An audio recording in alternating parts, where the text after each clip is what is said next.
You're watching the PIX11 News at 4. Well, tonight's mission for the Knicks is simple. Win and stay alive, or lose and go home. Yeah, just down the block, probably. Game 5 of the Eastern Conference Finals set for 8 p.m. at Madison Square Garden, with the Knicks trailing the Pacers 3-1. PIX11's Mark Malusis is live at the Garden with more. Listen.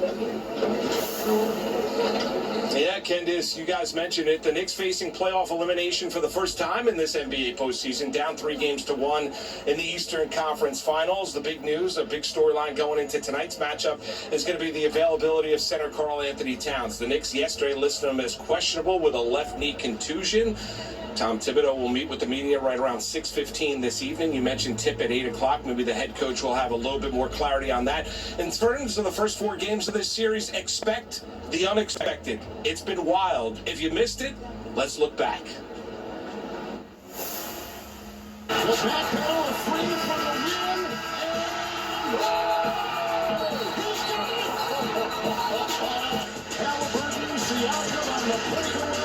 Takes it in for 2. And they just keep coming at you. You're right. You're right behind him here, Cat. Towns 3. A 20-point fourth quarter for All-Star Karl Anthony Towns. Goes on top. It's tapping for 3.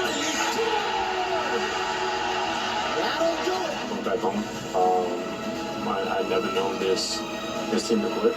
Obviously, we're disappointed with the position they're winning right now, but we don't quit. You think going back home would be good for the New York Knicks so far in this NBA postseason? That has not been the case. 3-5. As far as Josh Hart is concerned, that's the secondary storyline to follow going into tonight's Game 5 matchup. Is what is the starting lineup going to look like? Is Josh Hart reinserted back into the starting lineup with Mitchell Robinson then coming off the bench? We'll find out more about the availability of Karl Anthony Towns as the afternoon into the evening rolls along. Tip-off set for 8 o'clock tonight. Live outside Madison Square Garden, I'm Mark Malusis, PIX11 Sports. Candice Arony, back to you guys in the studio. Let Josh Hart play. With the hair and all that? Yes. All right, Moose. Thank you very much. So you might remember the other day we talked about a Jalen Brunson lookalike contest that happened across from the Garden. Yeah, we also talked about the winner of that contest, Zachary Davidson. Here's a side-by-side. Which one is he? I can't tell. Which one's Zachary? It's so great, right? Which one's he? And as they say, you never know who you'll run across or run into in New York City streets, or for this matter, on the train. Last night, I ran into him. What, Jalen Brunson? The train. Look at him. And you know, there's this and it was kind of like a nonchalant thing, because you know, on the train, you're really not supposed to talk to people or laugh or anything. But right before my stop, I was like, "Aren't you?" And he was like, you know, so I think he's kind of settled into his newfound fame. He really has. Did he tip you? Because you walked into the car going, "Excuse me, ladies and gentlemen, I'm sorry to bother you."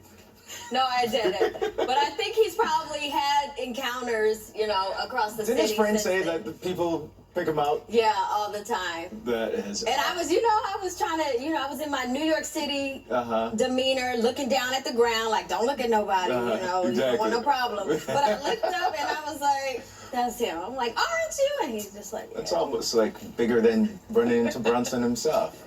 Or could it have been him? Who? Yeah, you're right, Chris. He was smiling too much. Jalen doesn't smile. This guy smiles a lot more to than be the real Jalen Jalen. When will we ever get to smile again when we walk outside? We will, and I think we'll actually get a few breaks in the cloud cover in the next, let's say, hour or two in parts of the area.